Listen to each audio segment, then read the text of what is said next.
ओम शांति। 31 दिसंबर 2022।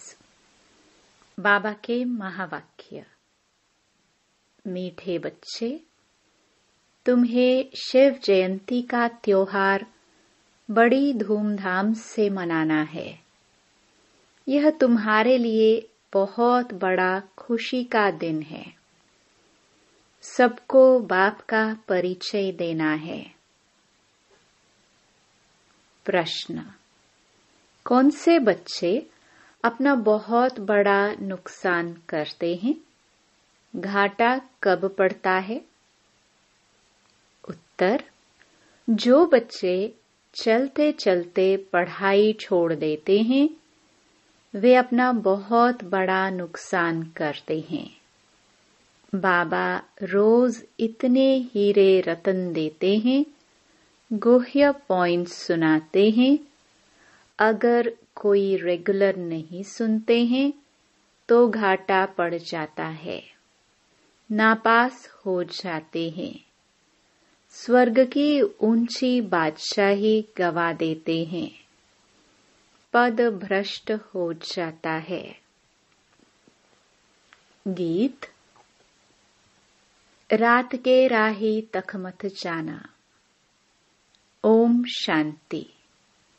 यह रात और दिन मनुष्यों के लिए हैं। शिव बाबा के लिए रात और दिन नहीं है। यह तुम बच्चों के लिए है, मनुष्यों के लिए है। ब्रह्मा की रात, ब्रह्मा का दिन गाया जाता है। शिव का दिन, शिव की रात ऐसे कभी नहीं कहा जाता है। सिर्फ एक ब्रह्मा भी नहीं कहा जाएगा। एक की रात नहीं होती है। गाया जाता है ब्राह्मणों की रात। तुम जानते हो, अभी है भक्ति मार्ग का अंत, साथ साथ घोर अंधियारे का भी अंत है। बाप कहते हैं, मैं आता ही तब हूँ जबकि ब्रह्मा की रात होती है। तुम अभी सवेरे के लिए चलने लग पड़े हो। जब तुम ब्रह्मा की संतान आकर बनते हो, तब तुमको ब्राह्मण कहा जाता है। ब्राह्मणों की रात पूरी हो, फिर देवताओं का दिन शुरू होता है। ब्राह्मण जाकर देवता बनेंगे। इस यज्ञ से बहुत बड़ी बदली होती है। पुरानी दुनिया बदलकर नई होती है। कलयुग है पुराना युग, सतयुग है नया युग, फिर त्रेता 25% पुराना, द्वापर 50% पुराना। युग का नाम ही बदल जाता है। कलयुग को सब पुरानी दुनिया कहेंगे। ईश्वर कहा जाता है बाप को, जो ईश्वरीय राज्य स्थापन करते हैं। बाप कहते हैं, मैं कल्प कल्प संगम युग में आता हूँ। टाइम तो लगता है ना। यूं तो है 1 सेकंड की बात, परंतु विकर्म विनाश होने में समय लगता है, क्योंकि आधा कल्प के पाप सिर पर है। बाप स्वर्ग रचता है तो तुम बच्चे भी स्वर्ग के मालिक तो बनेंगे, परंतु सिर पर जो पापों का बोझा है, उनको उतारने में टाइम लगता है। योग लगाना पड़ता है। अपने को आत्मा जरूर समझना है। आगे जब बाबा कहते थे तो जिस्मानी बाप याद आता था। अभी बाबा कहने से बुद्धि ऊपर चली जाती है। दुनिया में और किसकी बुद्धि में यह नहीं होगा कि हम आत्मा रूहानी बाप की संतान है। हमारा बाप, टीचर, गुरु तीनों ही रूहानी हैं। याद भी उनको करते हैं। यह है पुराना शरीर, इनको क्या श्रृंगार करना है। परंतु अंदर में समझते हैं अभी हम वनवाह में हैं, ससुर घर नई दुनिया में जाने वाले हैं। पिछाड़ी में कुछ भी नहीं रहता है, फिर हम जाकर विश्व के मालिक बनते हैं। इस समय सारी दुनिया जैसे वनवाह में है। इसमें रखा ही क्या है, कुछ भी नहीं। जब ससुर घर था तो हीरे जौहरों के महल थे, माल ढाल थे। अभी फिर पियरघर से ससुर घर जाना है। अभी तुम किसके पास आए हो? कहेंगे बाप दादा के पास। बाप ने दादा में प्रवेश किया है। दादा तो है ही यहाँ का रहवासी, तो बाप दादा दोनों कंबाइंड हैं। परमपिता परमात्मा पतित पावन है। उनकी आत्मा अगर श्री कृष्ण में होती, वह ज्ञान सुनाती, तो श्री कृष्ण को भी बाप दादा कहा जाता। परंतु श्री कृष्ण को बाप दादा कहना शोभता ही नहीं। ब्रह्मा ही प्रजापिता गाया हुआ है। बाप ने समझाया है, यह 5000 वर्ष का चक्र है। तुम बच्चे प्रदर्शनी जब दिखाते हो तो उनमें यह भी लिखो कि आज से 5000 वर्ष पहले भी हमने यह प्रदर्शनी दिखाई थी और समझाया था कि बेहद बाप से स्वर्ग का वर्षा कैसे लिया जाता है। आज से 5000 वर्ष पहले मुहाफिक फिर से हम त्रिमूर्ति शिव जयंती मनाते हैं। यह अक्षर जरूर डालना पड़े। यह बाबा डायरेक्शन दे रहे हैं, उस पर चलना है। शिव जयंती की तैयारी करनी है। नई नई बात देख मनुष्य वंडर खाएंगे। अच्छा भपका करना चाहिए। हम त्रिमूर्ति शिव की जयंती मनाते हैं, छुट्टी करते हैं। शिव जयंती की छुट्टी ऑफिशियल है। कोई करते हैं, कोई नहीं करते हैं। तुम्हारा यह बहुत बड़ा दिन है। जैसे क्रिश्चियन लोग क्रिसमस मनाते हैं, बहुत खुशी मनाते हैं। अब तुमको यह खुशी मनानी चाहिए। सबको बताना है कि हम बेहद के बाप से वर्षा ले रहे हैं। जो जानते हैं वही खुशी मनाएंगे। सेंटर्स में आपस में मिलेंगे। यहाँ तो सब आ ना सके। हम मनाते हैं जन्मदिन। शिव बाबा का मृत्यु तो हो ना सके। जैसे शिव बाबा आया है वैसे चले जाएंगे। ज्ञान पूरा हो गया, लड़ाई शुरू हो गई। बस इनको अपना शरीर तो है नहीं। तुम बच्चों को अपने को आत्मा समझ पूरा देही अभिमानी बनना है। इसमें मेहनत लगती है। सत्युग में तो आत्म अभिमानी है। वहां अकाले मृत्यु नहीं होगी। यहाँ बैठे बैठे काल आ जाता है, हार्ट फेल हो जाता है। कहेंगे ईश्वर की भावी, परंतु ईश्वर की भावी नहीं है। तुम कहेंगे ड्रामा की भावी। ड्रामा में इनका पार्ट ऐसा था। अभी तो है ही आयरन एज, नई दुनिया गोल्डन एज थी।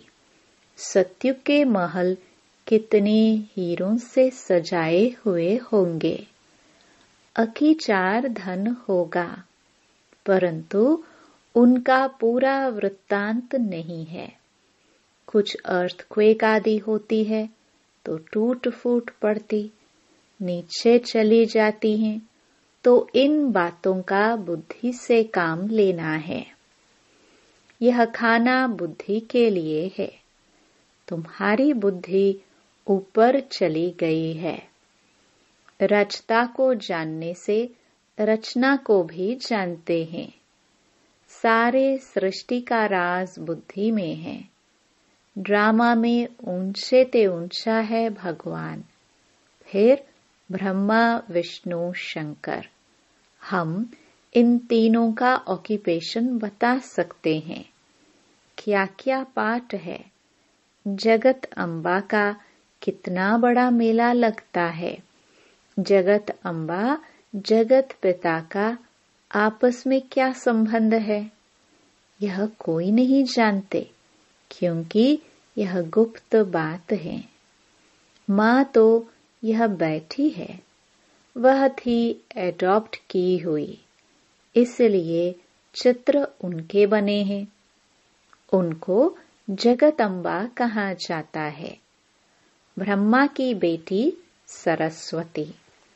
भल माँ का टाइटल दिया है, परंतु थी तो बेटी। सही करती थी ब्रह्मा कुमारी सरस्वती। तुम उनको मम्मा कहते थे। ब्रह्मा को माँ कहना शोभता नहीं। यह समझने और समझाने में बड़ी रिफाइन बुद्धि चाहिए।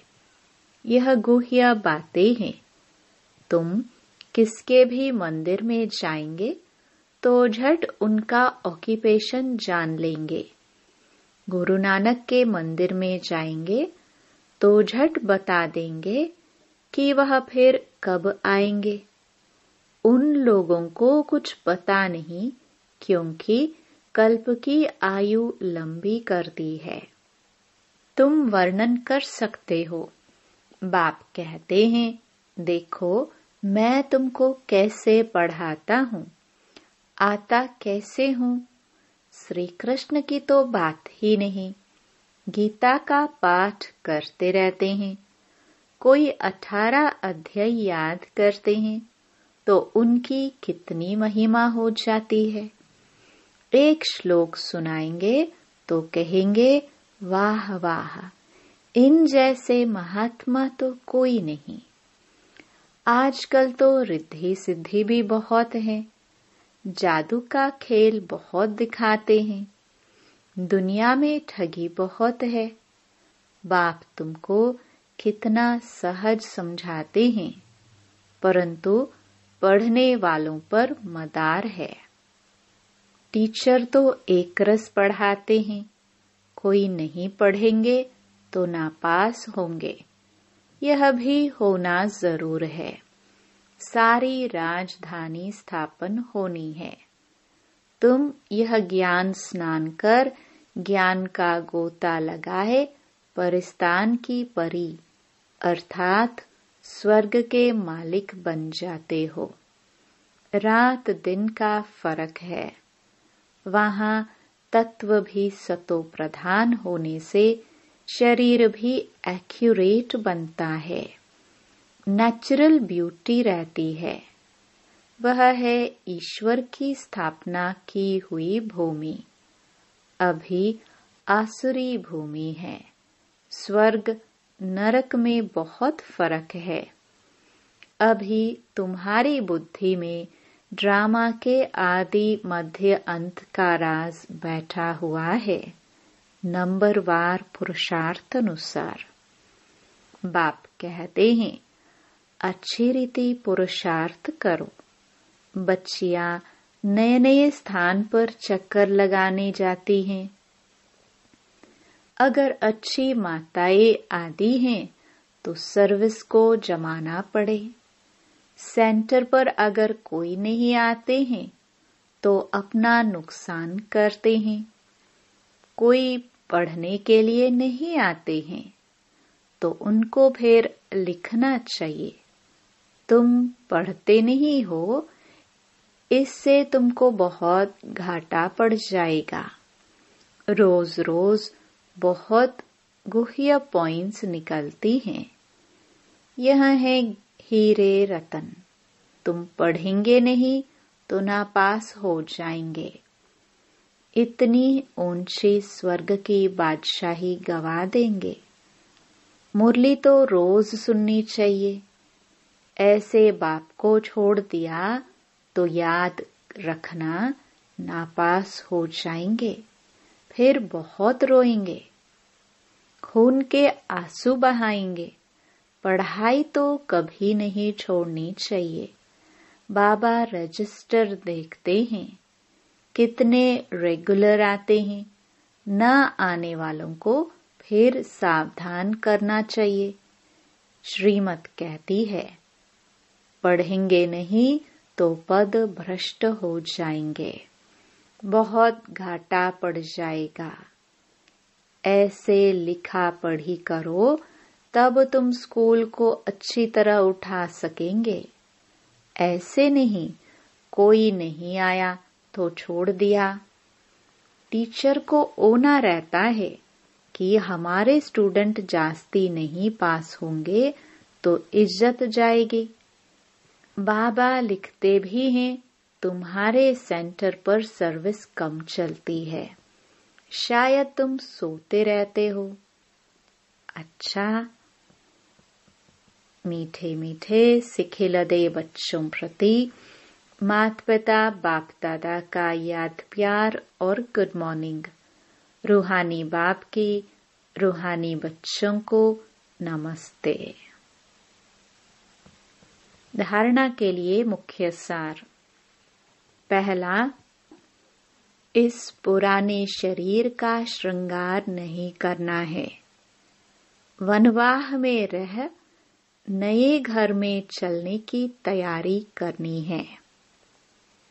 दूसरा, ज्ञान स्नान रोज करना है, कभी भी पढ़ाई मिस नहीं करनी है।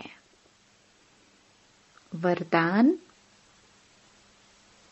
महानता के साथ निर्माणता को धारण कर सर्व का मान प्राप्त करने वाले सुखदायी भव। महानता की निशानी निर्माणता है।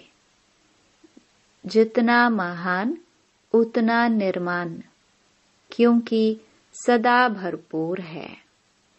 जैसे वृक्ष जितना भरपूर होगा उतना झुका हुआ होगा, तो निर्माणता ही सेवा करती है।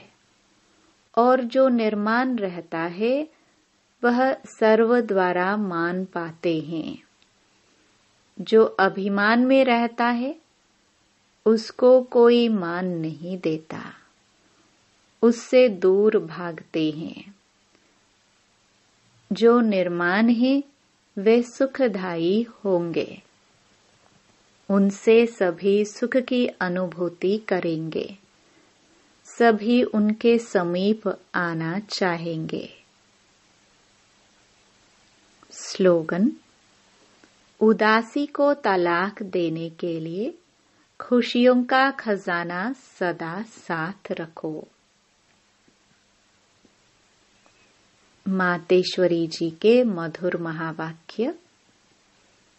गीत, नयनहीन को राह दिखाओ प्रभु। अब यह जो मनुष्य गीत गाते हैं, नयनहीन को राह बताओ, तो गोया राह दिखाने वाला एक ही परमात्मा ठहरा। तभी तो परमात्मा को बुलाते हैं। और जिस समय कहते हैं प्रभु राह बताओ, तो जरूर मनुष्यों को राह दिखाने के लिए खुद परमात्मा को निराकार रूप से साकार रूप में अवश्य आना पड़ेगा। अभी तो स्थूल में राह बताएगा, आने बिगर राह तो बता नहीं सकेंगे। अब मनुष्य जो मूंझे हुए हैं, उन मूंझे हुए को राह चाहिए। इसलिए परमात्मा को कहते हैं, नयनहीन को राह बताओ प्रभु।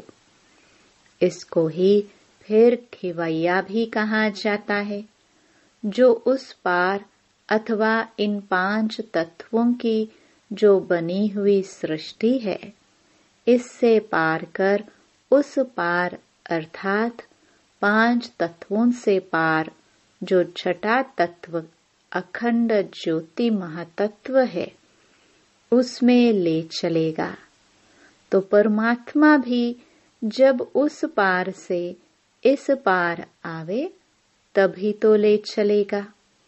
तो परमात्मा को भी अपने धाम से आना पड़ता है, तभी तो परमात्मा को खेवैया कहते हैं।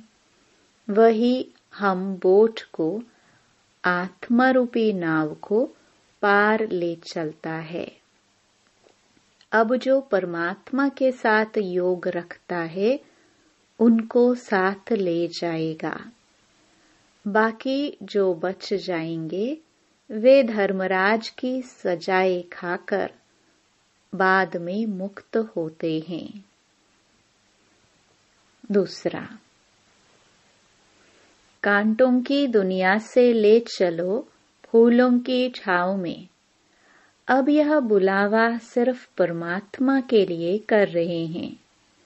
जब मनुष्य अति दुखी होते हैं तो परमात्मा को याद करते हैं। परमात्मा इस कांटों की दुनिया से ले चल फूलों की छांव में। इससे सिद्ध है कि जरूर वो भी कोई दुनिया है। अब यह तो सभी मनुष्य जानते हैं कि अब का जो संसार है वो कांटों से भरा हुआ है, जिस कारण मनुष्य दुख और अशांति की प्राप्ति कर रहे हैं और याद फिर फूलों की दुनिया को करते हैं। तो जरूर वो भी कोई दुनिया होगी जिस दुनिया के संस्कार आत्मा में भरे हुए हैं। अब यह तो हम जानते हैं कि दुख अशांति का यह सब कर्म बंधन का हिसाब किताब है। राजा से लेकर रंक तक हर एक मनुष्य मात्र इस हिसाब में पूरे जकड़े हुए हैं। इसलिए परमात्मा तो खुद कहता है, अब का संसार कलयुग है, तो वो सारा कर्म बंधन का बना हुआ है और आगे का संसार सतयुग था, जिसको फूलों की दुनिया कहते हैं।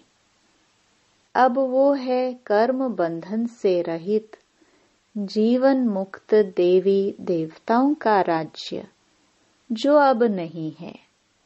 अब यह जो हम जीवन मुक्त कहते हैं, तो इसका मतलब यह नहीं कि हम कोई देह से मुक्त थे। उन्हों को कोई देह का भान नहीं था, मगर वो देह में होते हुए भी दुख को प्राप्त नहीं करते थे। गोया वहां कोई भी कर्म बंधन का मामला नहीं है। वो जीवन लेते, जीवन छोड़ते, आदि मध्य अंत सुख को प्राप्त करते थे। तो जीवन मुक्ति का मतलब है जीवन होते कर्मातीत। अब यह सारी दुनिया 5 विकारों में पूरी जकड़ी हुई है, मानो 5 विकारों का पूरा पूरा वास है। परंतु मनुष्य में इतनी ताकत नहीं है जो इन 5 भूतों को जीत सके। तब ही परमात्मा खुद आकर हमें 5 भूतों से छुड़ाते हैं और भविष्य प्रारब्ध देवी देवता पद प्राप्त कराते हैं। ओम शांति।